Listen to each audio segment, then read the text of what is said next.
Someone get the Grinch here a drink, Kate said as I slid into the booth next to her. I, for one, adore Christmas, and I plan to milk it for all it's worth. I started a week ago with a trip to the Harrods Food Hall just to get my vibe going. The fruit from my Christmas cake has been soaking in booze for 3 weeks already, Naomi said. I went for rum this year, changing it up a bit. I've already bought Matt his Christmas present, Abby said. Dodgy pair of trainers. But they're limited edition, apparently. He's been stalking them around the internet for months, waiting for a pair to come available in size 12. I spotted them and snapped them up. We're off to Patch's brother's place, Naomi said. They live in Yorkshire, and I know it's not exactly the North Pole, but there is a decent chance it might snow. Do you think you can do snow dances? Like rain dances, only, I don't know, different? Put on welly boots and stomp around singing I'm Dreaming of a White Christmas? Abby suggested. What are you up to, Kate? I bet it's something fabulous.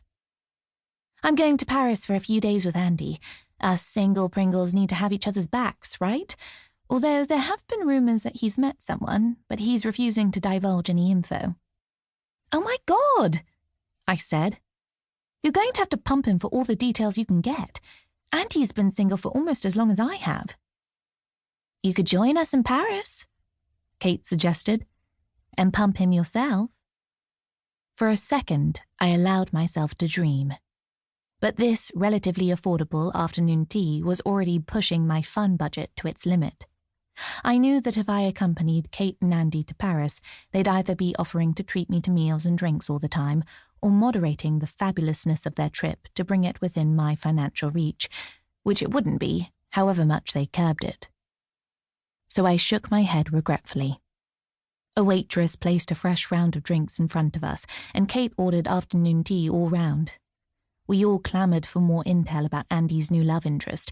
He'd been single for the longest time, and used to lead a pretty chaotic life fueled by whatever mind-altering substances he could lay his hands on before getting clean a year or so before.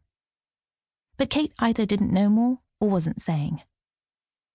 I hoped that nugget of gossip would distract my friends from my own Christmas plans, or lack thereof, but I'd reckoned without Kate's tenacity. So you see, Rowan, she said, everyone's getting excited about it already, November or not. It's just you. What gives? I shrugged, taking a gulp of my cocktail and biting into a sandwich. Turkey, obviously. It doesn't feel like there's that much to get excited about. Clara used to be totally giddy about Christmas weeks before, but now she's a teenager, she's gone all cynical. Can't think where she gets that from, Abby teased. Ha ha. And anyway, it's her year to spend it with her dad, and they're going to Wales to stay with Paul's parents.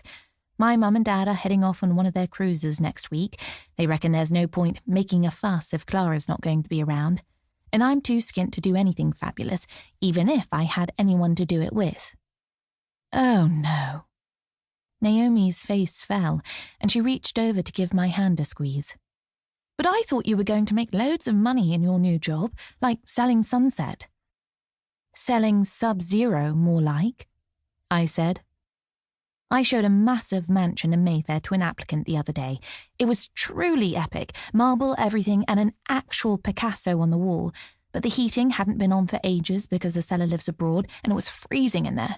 We could legit see our breath, and there was frost on the windows like something out of a Christmas carol.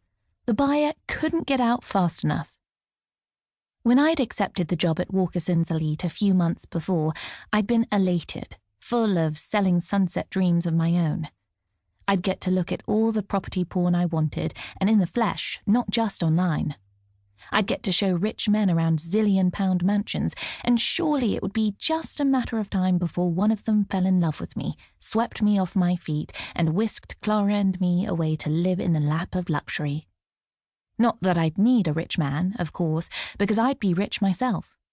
The basic salary I was offered was modest, but on top of that were commission and bonuses.